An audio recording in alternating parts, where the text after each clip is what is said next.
Magical miniature काऊ हानिकारक dear. जंगल में एक छोटी गाय रहती थी। गाय का कद छोटा होने के कारण सभी जानवर उसका मजाक उड़ा रहे थे।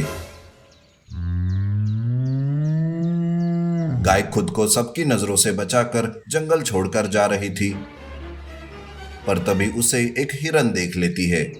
हिरन गाय का मंसूबा जान जाती है और कहती है, अरे गाय, क्या हुआ? यूं मुंह छुपाकर कहाँ चली? लगता है अब तो किसी को मुंह दिखाने लायक भी नहीं रही। तुमसे मतलब हिरन, तुम अपना काम करो और मुझे मेरा काम करने दो।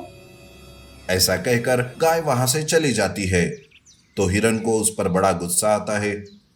इधर गाय थोड़ी दूर चलने के बाद सोचती है, अब ये हिरन जंगल में मेरे बारे में उल्टा सीधा बताकर मुझे बदनाम कर देगी। वैसे भी कोई मुझे पसंद नहीं करता। अब मैं ऐसे बदनाम होकर कहीं नहीं जाऊंगी। गाय ऐसा सोच ही रही थी कि तभी उसे किसी के मंत्र उच्चारने की आवाज सुनाई देती है। तब वो देखती है कि एक उल्लू तपस्या कर रहा था। गाय उस उल्लू के पास जाती है और उसे प्रणाम करते हुए कहती है, उल्लू महाराज, मेरी मदद कीजिए। एक तो मुझे इस दुनिया से मुक्ति दीजिए या फिर इस छोटे से कद से। गाय, जो जैसा जन्मा है वो वैसा ही मरेगा। ये तो प्रकृति का नियम है और हम इसमें छेड़छाड़ नहीं कर सकते, पर तुम अपने कर्म से सबके मन में जरूर रह सकती हो।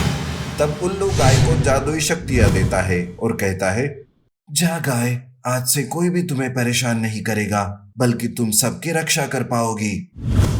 गाय जादुई शक्तियां पाकर खुश हो जाती है। वो वापस अपने इलाके में आती है। तब वो देखती है कि लकड़बग्गा एक खरगोश का शिकार कर रहा है। तब गाय लकड़बग्गे से खरगोश को बचाती है। वो अपनी जादू से लकड़बग्गे को खूब मारती है। गाय लकड़बग्गे को मार मार कर भगा देती है, जिसे देखकर खरगोश भी चकित हो जाता है। अरे, ये गाय इतनी ताकतवर कैसे हो गई?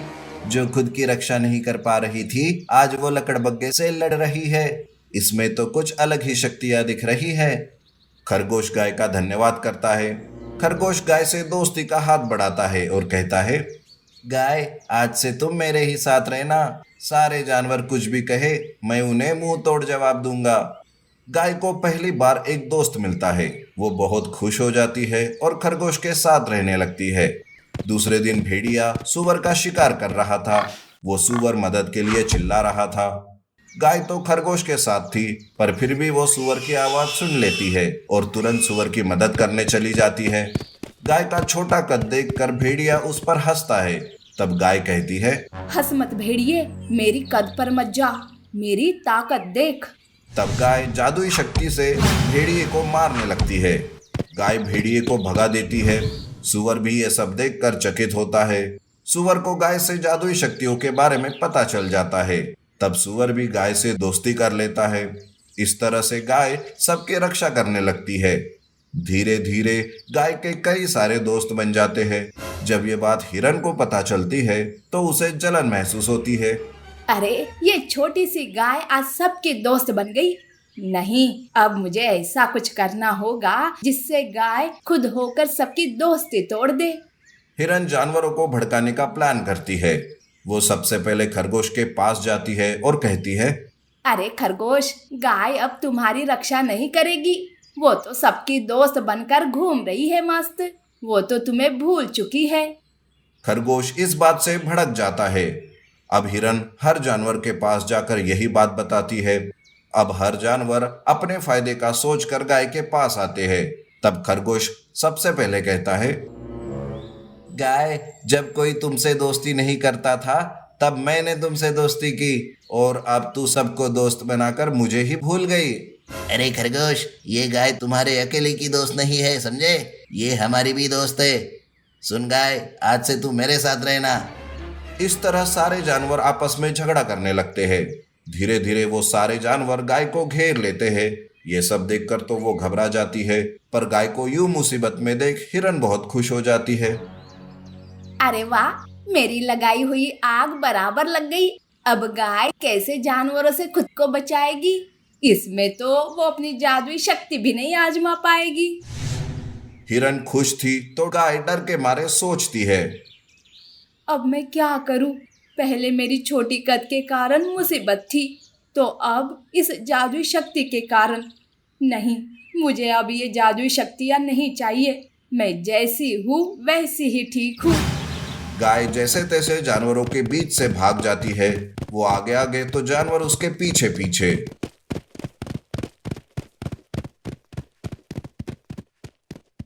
वो सबको चकमा देकर उल्लू के पास वापस आती है और उसे सारी बात बताती है। तब उल्लू अपनी जादुई शक्तियां गाय से वापस ले लेता है। अब गाय साधारण बन जाती है और पहले की तरह ही जीने लगती है। नीति: हम जैसे हैं वैसे खुद को स्वीकार करना चाहिए और ना ही किसी का मजाक भी उड़ाना चाहिए। और हाँ, हमारे चैनल को सब्सक्राइब करें, लाइक करें, कमेंट करें और अपने दोस्तों के साथ शेयर जरूर करें। Thank you for watching. बाघ बना लघु पुंगनुर गाय का बच्चा। जंगल में एक गाय का झुंड रहता था। उस झुंड में रमा नाम की एक गाय थी। वो एक पुंगनुर गाय थी। उसका कद बाकी गायों से बहुत ही छोटा था। इस वजह से बाकी के गाय उसका बहुत ही मजाक उड़ाती थी और हमेशा उससे दूर ही रहती थी। कुछ ही दिनों में गर्मियों का मौसम शुरू हो जाता है। जंगल के पेड़ सूखने लगते हैं। कुछ पेड़ों पर पत्तियां तो थी, पर वो काफी ऊपर थी। रमा का कद छोटा होने की वजह से उसका मुंह पत्तियों तक नहीं पहुंच पा रहा था। तब रमा बाकी गायों से मदद मांगती है। सुनो, मेरी मदद करो। मुझे भी खाने के लिए कुछ पत्तियां दो। देखो, मैं 2 दिन से भूखी हूँ। अरे भूखी रहे या मर जाए, इससे हमें कोई लेना देना नहीं, समझी? जन्म लेते ही अपनी माँ को खा गई मनुष्य कही की, और अब भूख भूख करके हमें भी खाने का इरादा है क्या? बेचारी रमा ये सब सुनकर फूट फूट कर रोते हुए वहां से चली जाती है। सब मेरा मजाक उड़ाते हैं, मेरे साये से भी दूर रहते हैं, फिर मैं भी क्यों इनके साथ रहूं? नहीं, मैं आज ही यहाँ से चली जाती हूँ। इस तरह रमा वो झुंड छोड़कर दूसरे जंगल जाने का सोचती है। वो दूसरे दिन ही किसी को कुछ ना बताकर पास वाले जंगल जाती है। उस जंगल में एक बाघ का बच्चा रहता था। वो बहुत ही मासूम था, पर उस जंगल के जानवर उसे पसंद नहीं करते थे। उसकी माँ की वजह से सभी जंगल के जानवर उससे नफरत करते थे। उस दिन बाघ बच्चों के साथ खेलने जाता है। तभी वहां एक लोमड़ी आती है और वो बाघ को भला बुरा कहने लगती है। अरे ओ बाघ, यहाँ क्या कर रहा है तू? देखो, तुझे कितने बार समझाया है कि बच्चों से दूर रहा कर, पर तू समझता ही नहीं। लोमड़ी मासी, मुझे खेलने का मन कर रहा है, प्लीज मुझे खेलने दो ना। हाँ हाँ हाँ, पहले खेलेगा और फिर अपनी माँ के जैसे बच्चों को ही मार डालेगा।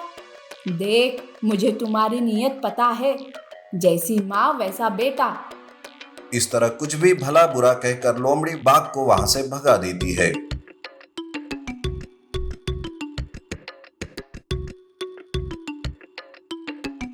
दरअसल बाघ की माँ बाघिन बड़ी ही क्रूर थी। उसे किसी पर भी दया नहीं आती थी।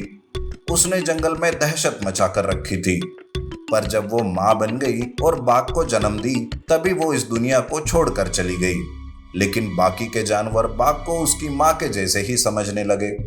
कोई मुझसे बात नहीं करता, सारे मुझे दुष्ट समझते हैं, मुझसे नफरत करते हैं। काश मेरी माँ जिंदा होती। बाघ रोते रहता है कि तभी उसे एक परछाई दिखाई देती है, जिसे देखकर वो झाड़ी में छुप जाता है। वो परछाई रमा की थी। रमा ने बाघ के रोने की आवाज सुनी थी, इसलिए वो वहां आई। कौन है वहाँ? तुम कौन हो और इतना क्यों रो रहे हो? देखो, बाहर आ जाओ, मैं कुछ नहीं करूंगी। रमा की आवाज सुनकर बाघ झाड़ियों से बाहर आता है।